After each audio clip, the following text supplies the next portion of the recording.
Subscribe करें और bell दबाएं ताकि कोई खबर रह न जाए।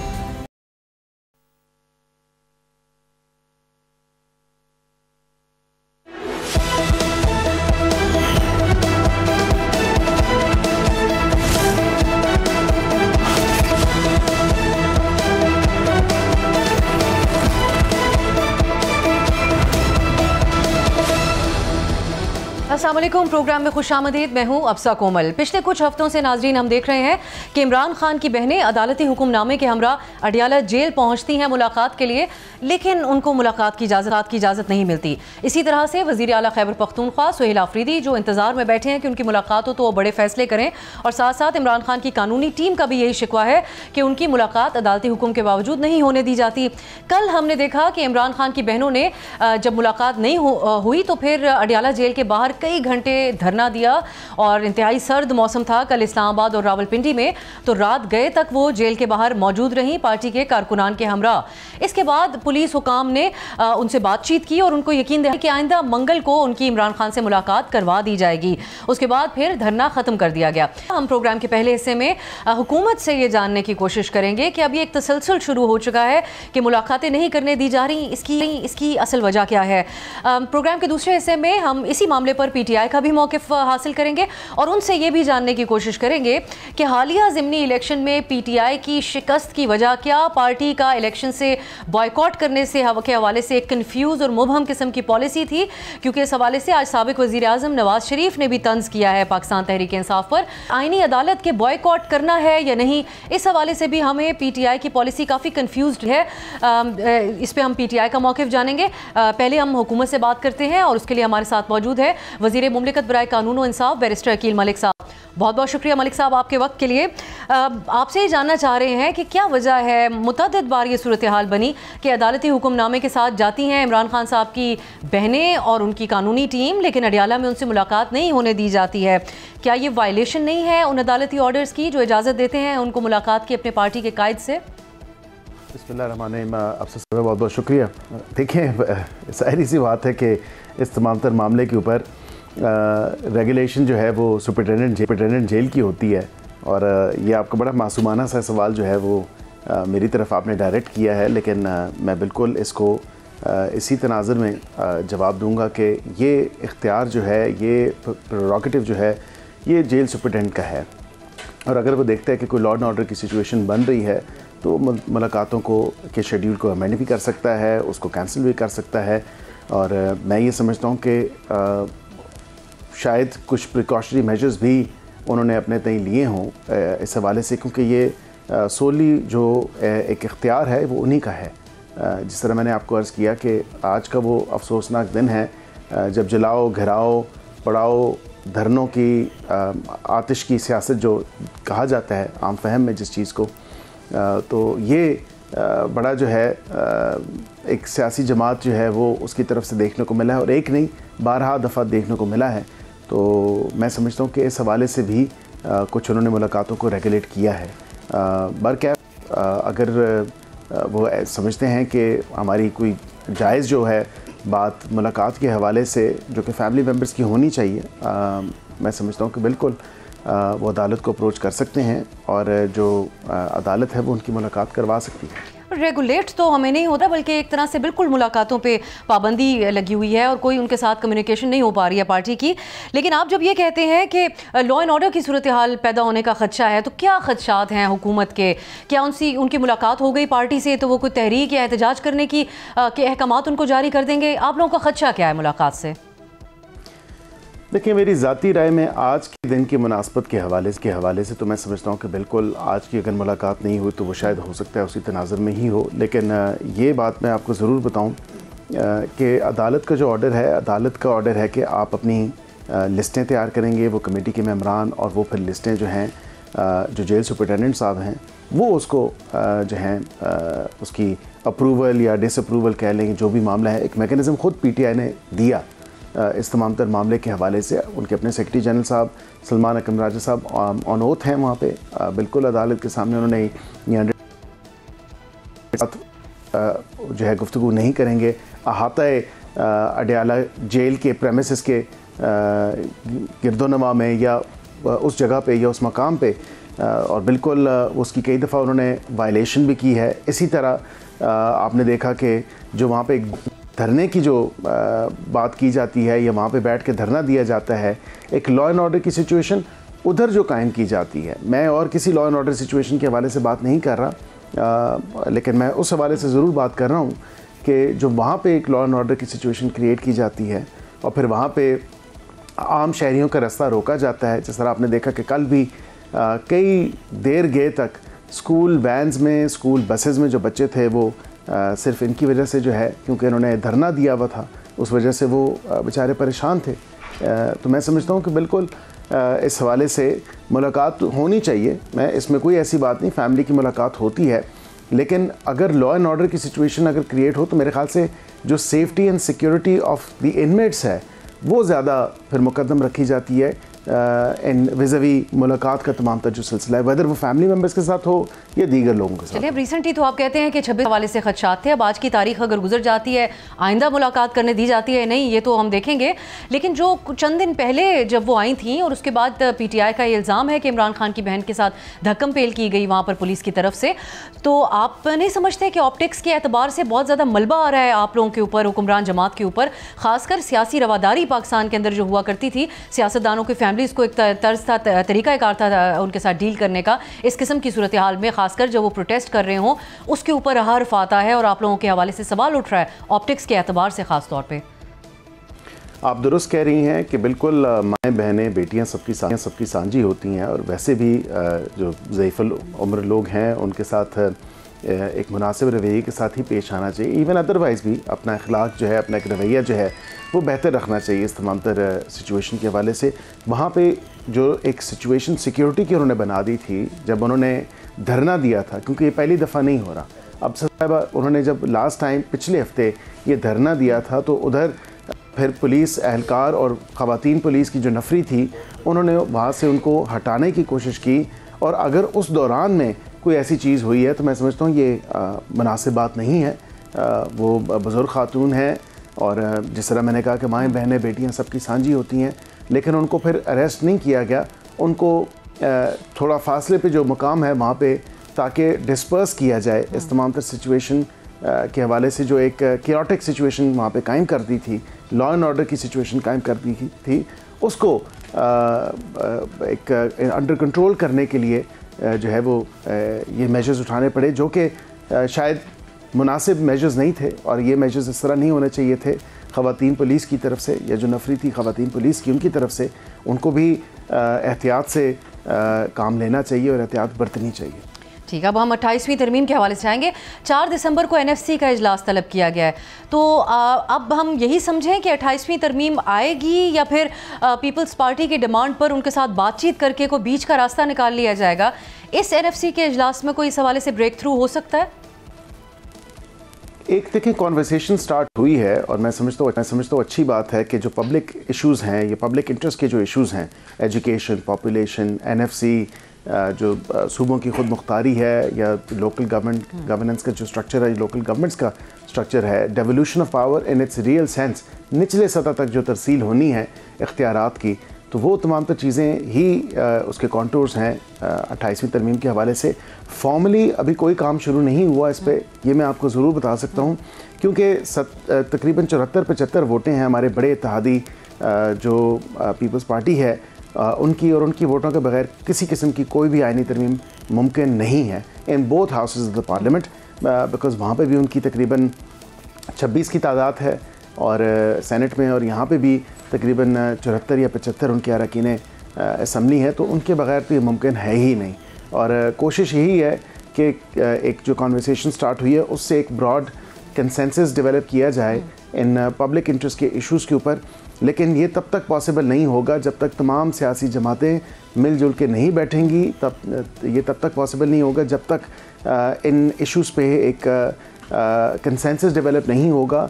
और ये भी मैं आपको बता दूं कि NFC के हवाले से हो सकता है कोई ऐसा मैकेनिज़्म निकल आए कि किसी तरमीम में जाने की ज़रूरत ही ना पड़े।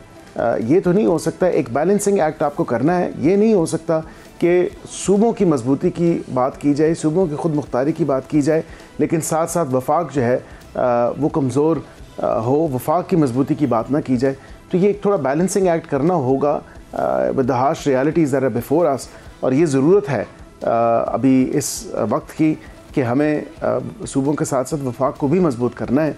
और हो सकता है कि 4 तारीख को जो मीटिंग होगी उसमें कोई ऐसा मैकेनिज़्म सामने आए जिसमें बग़ैर किसी तरमीम के जाए हुए एक बेहतर ऐसन तरीके के साथ तमाम तर मामला जो है वो एग्री अपॉन हो। ये बड़ी अहम बात आप कह रहे हैं कि किसी का इजलास होगा उसमें मुमकिन है, आप समझते हैं कि पीपल्स पार्टी के साथ मामला सेटल किए जाए NFC के हवाले से और 28वीं तरमीम लानी ही ना पड़े। फिर MQM का एक बड़ा मुतालबा है बल्दियाती जो इदारे हैं उनको बाइख्तियार बनाने के हवाले से आर्टिकल 140A में तरमीम करने का। फिर तरमीम अगर नहीं आती तो MQM को भी कोई एतराज़ात नहीं होंगे कि इस मामले को फिर इसको कैसे देखा जाएगा?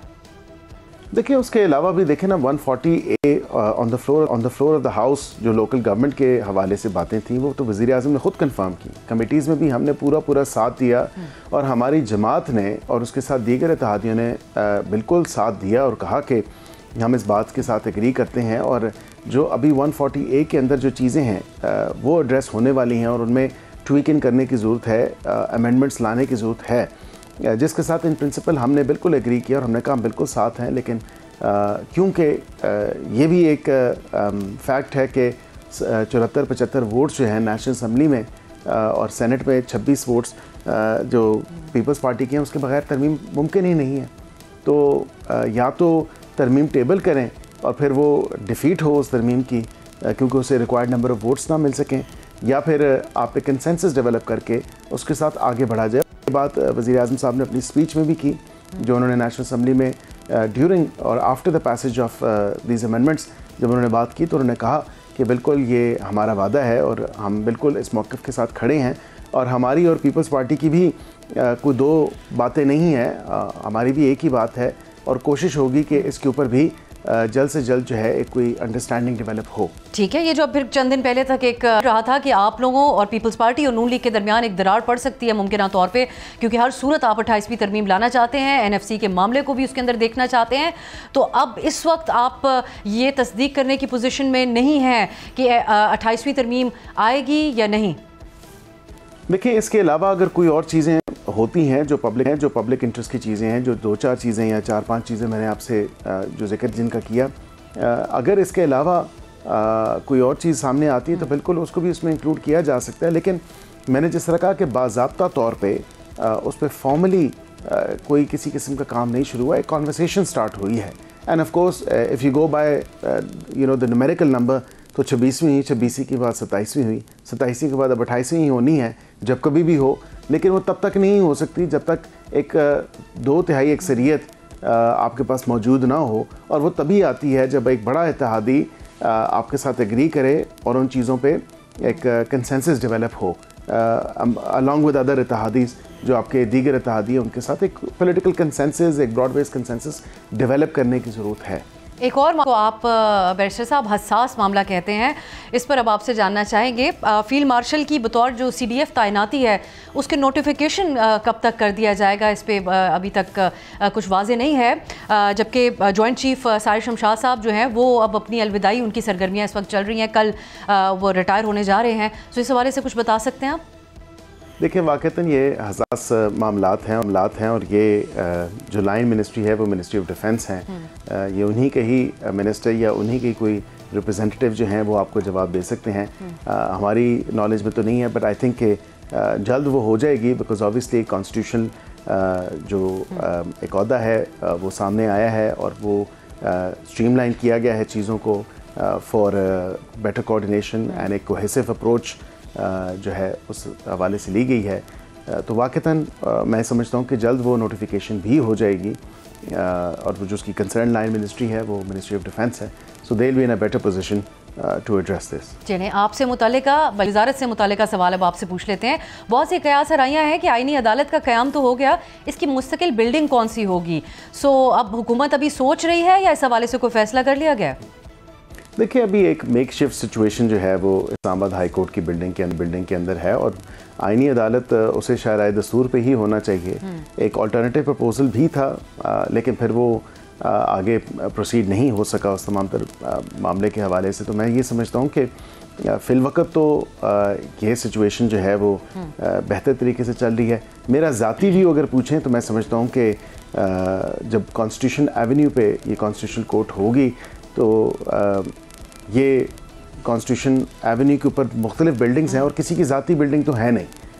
ये हुकूमत पाकिस्तान की बिल्डिंग है और हुकूमत पाकिस्तान का ही प्रेरोगेटिव होना चाहिए कि कौन सी बिल्डिंग किस चीज़ के लिए, किस काम के लिए एक बेहतर और एक ऑप्टिमम यूज़ जो है उस बिल्डिंग का किस चीज़ के लिए हो सकता है।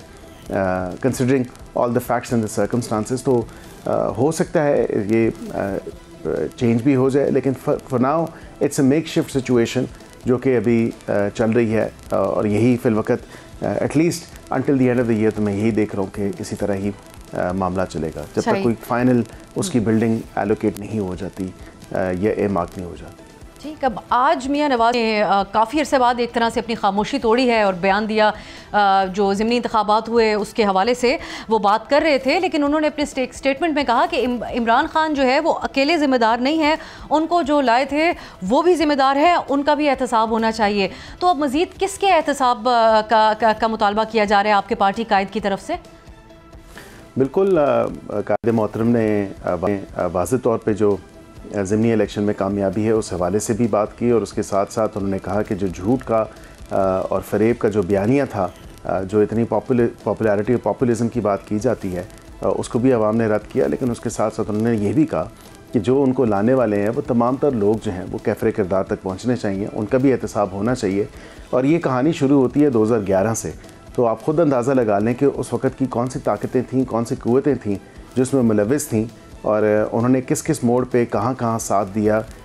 उस 126 दिन के धरने से लेके और 35 पंचर वाला बयानिया देने के साथ साथ वो तमाम तर चीज़ें जो एक पॉलिटिकल अफेयर्स में मेडल इन किया गया और उस वक़्त के जो वो लोग थे उन सबका एहतसाब होना चाहिए।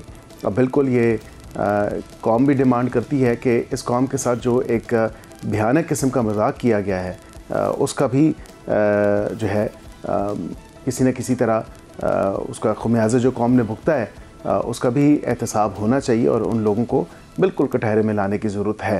आप ख़ुद देख लें 2011 से आगे कौन लोग थे, ये ज़बान ज़दे आम है, मुझे नाम किसी का लेके बताने की ज़रूरत नहीं, लेकिन तमाम तर वो कैरेक्टर्स वो आपके सामने होंगे जिन्होंने इस प्रोजेक्ट को परवान चढ़ाया और इसको आगे ट्रांसफ़र करते गए और फाइनली 2018 के इलेक्शन में RTS RMS बिठा के फिर इनको उस मनसब पे भी बिठाया। जी, आप तो नाम नहीं ले रहे, आसिफ साहब ने नाम लिया है। वो कहते हैं कि जनरल बाजवा का भी जो है वो कोर्ट मार्शल होना चाहिए। मियाँ साहब का इसी तरफ इशारा था आज। देखिए, ख्वाजा साहब बिल्कुल उन्होंने लिया होगा, मेरी नज़र से तो नहीं गुजरा, लेकिन आई थिंक जिन्होंने आइन और कानून को पामाल किया और आइन और कानून की खिलाफ वर्जी की, उनके ख़िलाफ़ बिल्कुल एक्शन होना चाहिए और आइन और कानून के मुताबिक ही होना चाहिए। बहुत शुक्रिया, बैरिस्टर हमारे साथ मौजूद थे। बात करेंगे एक शॉर्ट ब्रेक के बाद।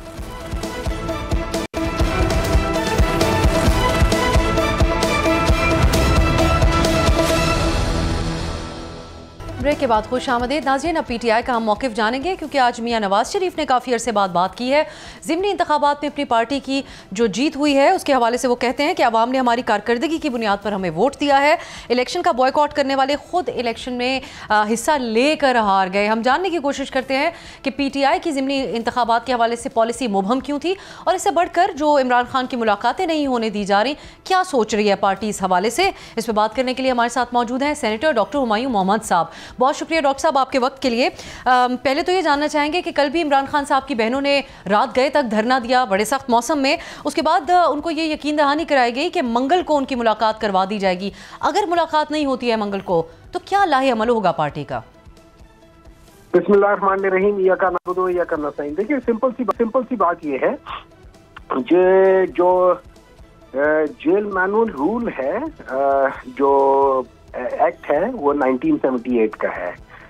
उसके अंदर रूल नंबर 92 है। वो कहता है कि किसी भी प्रिजनर को ये हक हासिल है, ये उसका मतलब एक किस्म का उसका राइट है कि उससे लोग मिलने आए जिनको वो चाहता है, जो मर्जी भी हो उनको वो चाहता है उनसे मुलाकात हो। अब इसमें हर एक कैदी का मुख्तलिफ होता है। किसी किस्म का भी कैदी हो उसके पास कम वो होगा, मतलब एक दिन होगा, 2 घंटे होंगे, लेकिन वो मुलाकात कर सकता है। पिछले 1 साल से, और ये याद रखें कि इमरान खान एक पॉलिटिकल प्रिजनर है, उसके ऊपर केसेस सही है गलत है, वो पॉलिटिकल वो पॉलिटिकल नोयत के हैं, क्योंकि 1 हफ्ते 2 हफ्तों में 300 केसेस बनना, मतलब ये सारे पॉलिटिकल होते हैं और हर एक को पता है। अब हम चले जाते हैं, plus he is an ex prime minister, तो उसकी कैटेगरी एक डिफरेंट होगी, उसके साथ बर्ताव स्लाइटली डिफरेंट होगा एज अगेंस्ट टू अदर्स। अब इसके बेसिस पे उनकी जो पॉलिटिकल लीडरशिप है, पिछले 1 साल से मुलाकात नहीं होनी थी। उनके जो अपने मॉलेज हैं, जो उनके डॉक्टर्स हैं, उनको पिछले 9 महीनों से उनके साथ उनका इंटरेक्शन बंद किया हुआ है। उनके जो बहनें हैं, उनको पिछले 4 हफ्तों से उनकी मुलाकात नहीं हुई। अब अगर हम इन चीजों को सामने रखें तो मुझे ये समझ नहीं आती कि प्रॉब्लम क्या है। अच्छा, ये लोग कहते हैं, ये जरूर ये कहते हैं कि आप लोग, अगर कोर्ट आपको इजाजत नहीं देता तो फिर आप एक काम कर ले कि आप तौहीन अदालत की बात करें। लेकिन मुझे सवाल ये उठता है मेरा कि why are they not allowing. ये हमने सवाल पूछा है आपसे थोड़ी देर पहले सेनेटर साहब, ये जो आप बात कर रहे हैं, हमने हुकूमत से जानने की कोशिश की। उनका मौक़िफ़ ये था कि जो जेल सुपरिटेंडेंट हैं उनका इख्तियार है, इस बात को मद्देनज़र रखते हुए कि रूल ऑफ जो ऑर्डर है उसके ऊपर कोई असर ना हो, क्योंकि कल जो धरना हुआ उसकी वजह से लोग कहते हैं कि उनको सड़कों पर मुश्किलात पेश आई, लेकिन कल क्यों नहीं मिलने दिया। इसके हवाले से उनकी गुफ्तगू से हमने ये अखज़ किया कि आज 26 नवंबर की तारीख को मद्देनजर रखा हुआ था हुकूमत ने कि कोई ऐसे अहकामात ना दे दिए जाएं जिसके बाद जो है वो सड़कों पे सूरत हाल बन जाए। देखिए, इस तरह मैं आपको एक बात बता देता हूँ, सड़कों पे सूरत हाल तो इन्हीं की अपनी वजह से बन रही है। ये लोग कहते हैं कि ये जो कल जो सारा चीजें खराब हो गई थी, अगर ये लोग इजाजत दे देते, सुबह 3 महीने चली जाती, इससे पहले भी कितनी दफा जा चुकी हैं, कुछ भी ना होता। ये खुद देखिए, एक बंदा खुद गलत काम करता है, उसका जब गलत काम का गलत रिजल्ट आता है तो ये अगले पे डाल देते हैं। जब आप लोगों को तकलीफ हुई है, भाई आप अगर ये चीजें बंद ना करें, वहां पे लोग जमा नहीं होंगे। जब आप लोगों को मिलने देंगे, वहां पे लोग जमा नहीं होंगे। जब आप एक चीज जाने थे, आपने 26 नवंबर को अगर आप इतने कंटेनर्स ना लगते तो आराम से सारी चीजें हो जाती, कोई प्रॉब्लम ना होता। हमारे होते हुए भी तो ये लोग 3 दफा आए ना, पूरे मतलब हमारे अलावा सारी पार्टियां मिल के आई थी, कहीं कोई प्रॉब्लम हुआ किसी को नहीं हुआ। ये सारी चीजें डॉक्टर साहब, हुकूमत से तो सवाल हो रहा है, लेकिन एक सवाल आपकी पार्टी के अंदर से भी उठ रहा है और आम तौर पे भी लोग जानना चाहते हैं कि पार्टी कायद की बहनें आती हैं, वो बुजुर्ग हैं, इससे पहले भी उनके साथ जो रवैया हुआ और अब धरने में भी बैठना इतनी देर तक रात इतनी सर्दी में, तो ये एक मुश्किल सूरत हाल होती है।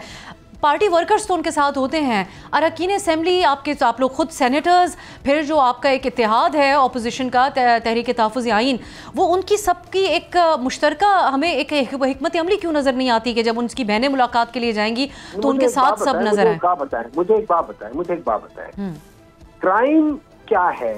एक जो as per the law, as per the constitution, एक फैमिली को अपने भाई से ना मिलना, क्या वो क्राइम है?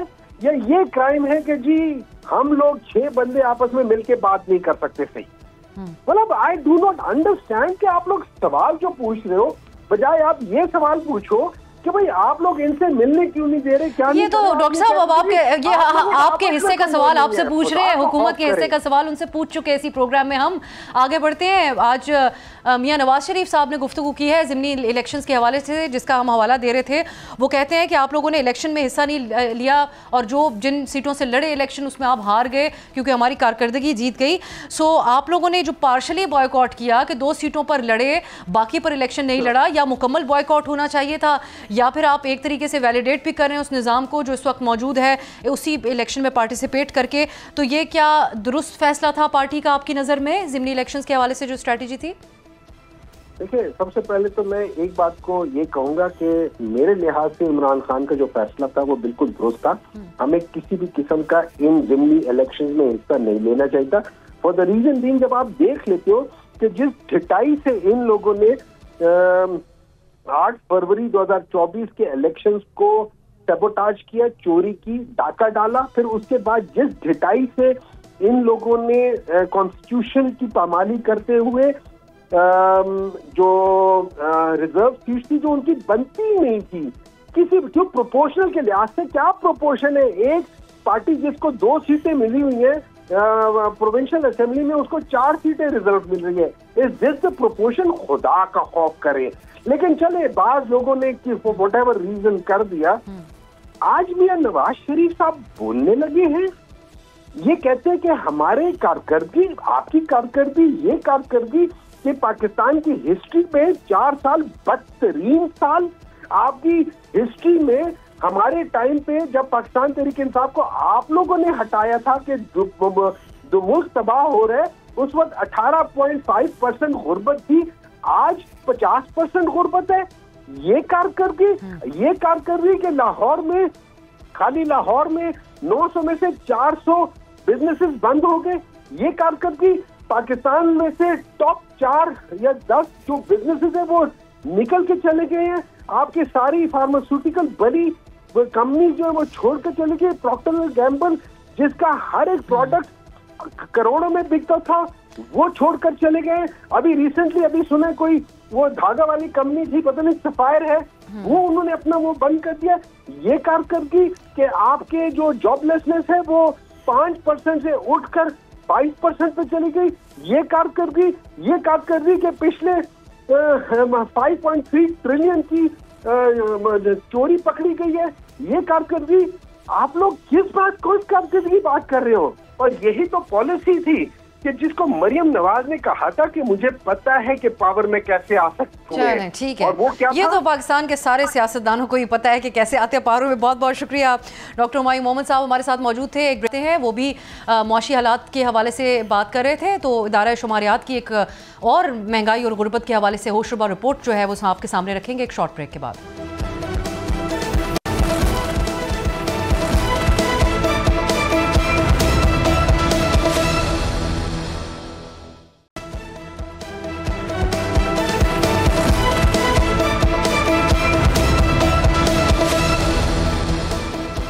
ब्रेक के बाद खुशामदीद नाज़रीन। पाकिस्तान में बेरोजगारी के हवाले से विफाकी इदारा शुमारियात ने लेबर फोर्स के नए सर्वे में बड़े इंकशाफात किए हैं। बताया गया है कि माली साल 2024 और 25 में पाकिस्तान में बेरोजगारी की शरह 7.1% के साथ 21 साल की बुलंद तरीन सतह पर पहुंच गई है। 2021 में ये शरह 6.3% थी, जबकि मौजूदा सर्वे के मुताबिक बेरोजगारी की सबसे ज़्यादा शरह खैबर पख्तूनख्वा में 9.2% है। पंजाब दूसरे नंबर पर है जहां 7.1% अफराद बेरोजगार हैं। इसी तरह सिंध में 5.1%, बलोचिस्तान की अगर हम बात करें तो 5.4% और विफाकी दारुल हुकूमत इस्लामाबाद में 6.9% अफराद बेरोजगारी का शिकार हैं। मुल्क भर में लेबर फोर्स की तादाद 8 करोड़ 55 लाख से जायद हो चुकी है, जबकि 59 लाख अफराद बेरोजगार हैं।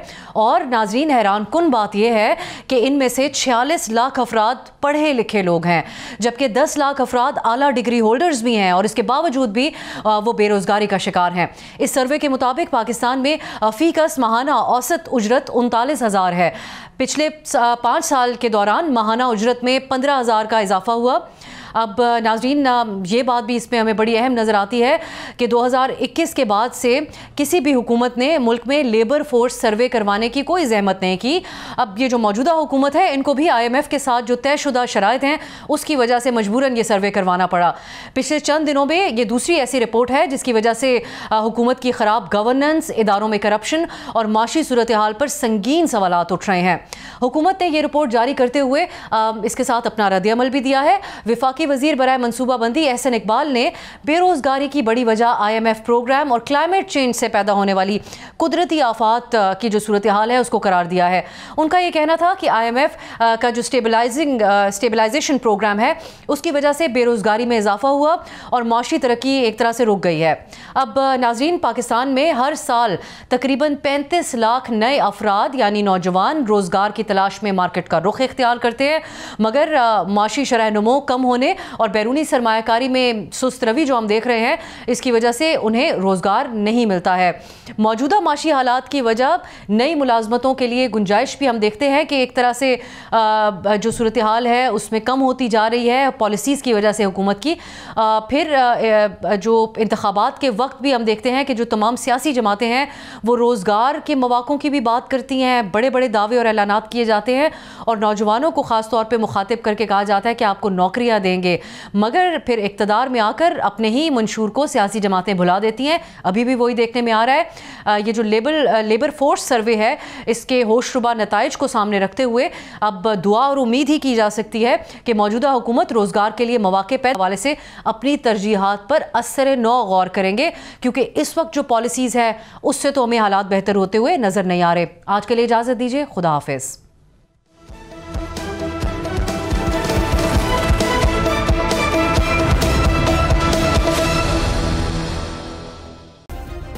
सब्सक्राइब करें और बेल दबाएं ताकि कोई खबर रह न जाए।